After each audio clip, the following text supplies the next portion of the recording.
നമസ്കാരം, ചർച്ച് അപ്ഡേറ്റ്സിലേക്ക് സ്വാഗതം. പെറുവിലെ മലയോര മേഖലകളിൽ ഉണ്ടായ ഇരട്ട ഭൂകമ്പത്തിൽ നൂറ്റാണ്ടുകൾ പഴക്കമുള്ള ചരിത്രപ്രസിദ്ധമായ ദേവാലയങ്ങൾക്ക് കനത്ത നാശനഷ്ടം സംഭവിച്ചതായി റിപ്പോർട്ട്.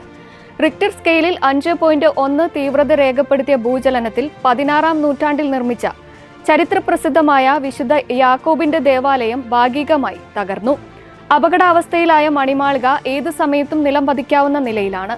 ഭൂചലനത്തിൽ പ്രദേശത്തെ പ്രശസ്തമായ എൽ കോപ്പൽ ചാപ്പലിനും കേടുപാടുകൾ സംഭവിച്ചിട്ടുണ്ട്. തീവ്രവാദ ഭീഷണിയെ തുടർന്ന് നാടുവിടേണ്ടി വന്ന ക്രൈസ്തവർക്ക് സ്വദേശത്തേക്ക് മടങ്ങിയെത്തിയാൽ സുരക്ഷയും സഹായങ്ങളും ഉറപ്പാക്കുമെന്ന് ഇറാഖ് പ്രധാനമന്ത്രി അലി ഫാലിഹ്.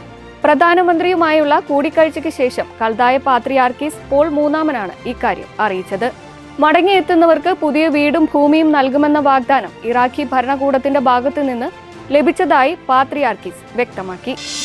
ലോകമെമ്പാടുമുള്ള ദശലക്ഷക്കണക്കിന് ആളുകളെ ദൈവവചനത്തിൽ കോർത്തിണക്കി ശ്രദ്ധ നേടിയ the bible in a year podcast ഇനി കുട്ടികളിലേക്കും കുടുംബങ്ങളിലേക്കും എത്തുന്നു.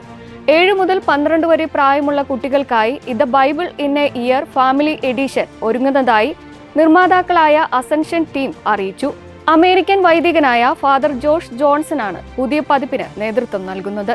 2027 ജനുവരി 1-നാണ് ഈ പോഡ്കാസ്റ്റ് ആരംഭിക്കുക. കസാക്കിസ്ഥാനിലെ കത്തോലിക്ക സഭ തങ്ങളുടെ വിദേശ പാരമ്പര്യങ്ങളിൽ നിന്നു മാറി തനത് സംസ്കാരത്തിലേക്കും ഭാഷയിലേക്കും വളരുന്നതായി റിപ്പോർട്ടുകൾ. രാജ്യത്തെ സഭയുടെ ഭാവി ഇനി പ്രാദേശിക കസബ് ജനതയിലാണ് കുടികൊള്ളുന്നതെന്ന് പൊന്തിഫിക്കൽ മിഷൻ സൊസൈറ്റീസിന്റെ നാഷണൽ ഡയറക്ടറും മിഷണറി വൈദികനുമായ ഫാദർ ഗബ്രിയേൽ വ്യക്തമാക്കി. അന്താരാഷ്ട്ര വാർത്താ ഏജൻസിയായ ഫിഡേസിനോട് സംസാരിക്കവെയാണ് അദ്ദേഹം സഭയിലുണ്ടാകുന്ന ഈ നിർണായക മാറ്റത്തെക്കുറിച്ച് വെളിപ്പെടുത്തിയത്. രാജ്യത്തെ വിദ്യാഭ്യാസ മേഖലയിൽ തുടർച്ചയായി ഉണ്ടാകുന്ന പരീക്ഷാ ക്രമക്കേടുകളുടെ പേരിൽ ഡൽഹിയിൽ സമരം ചെയ്ത വിദ്യാർത്ഥികൾക്ക് നേരെ നടന്ന പോലീസ് അതിക്രമത്തിൽ കടുത്ത പ്രതിഷേധവുമായി KCYM ലാറ്റിൻ സംസ്ഥാന സമിതി.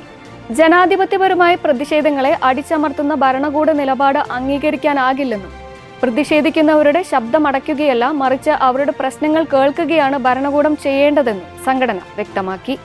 ഇതോടെ ചർച്ച് അപ്ഡേറ്റ്സ് പൂർണ്ണമാകുന്നു. നന്ദി.